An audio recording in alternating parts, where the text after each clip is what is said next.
ভারতীয় দল পাকিস্তানকে খুব বাজেভাবে, খুব খারাপভাবে হারিয়ে দিল। টিম ইন্ডিয়া ফাইনালি পাকিস্তানকে খুব বাজেভাবে, খুব খারাপভাবে হারিয়ে দিল এবং পাকিস্তানকে হারিয়ে ভারতীয় দল সুপার ফোরের জায়গা কনফার্ম করে নিল। প্রথমে পাকিস্তান টসে জিতে ব্যাটিং করার সিদ্ধান্ত নেয়।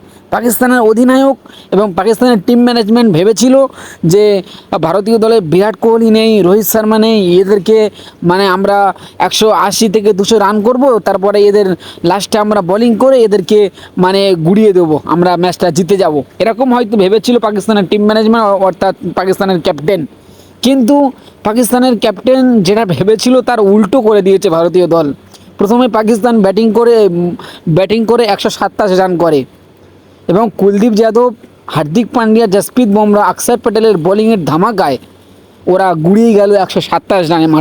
মাত্র 127 রানে গুড়িয়ে গেল পাকিস্তান দল এবং তার জবাবে ব্যাটিং করতে নেমে ভারতীয় দল 15 ওভার 5 বলে জিতে নেয় এবং সূর্য কুমার যাদব 37 বলে 37 এবং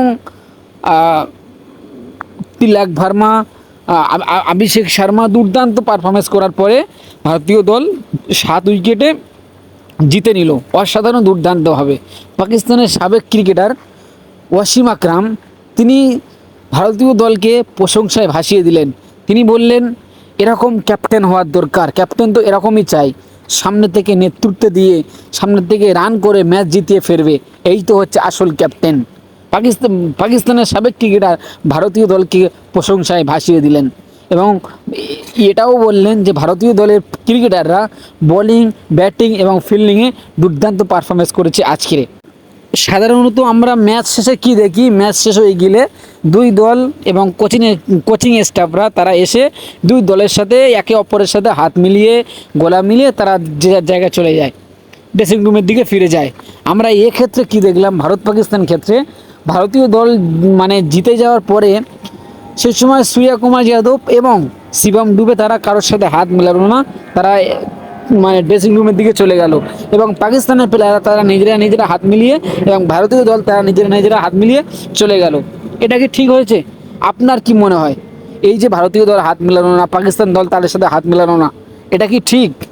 আপনার ব্যক্তিগত আপনার দিমাগে কি বলে? আপনি ব্যক্তিগতভাবে এইটা কীরকমভাবে দেখছেন? এটা কি ঠিক হয়েছে? অবশ্যই আপনি কমেন্ট বক্সে জানিয়ে যাবেন।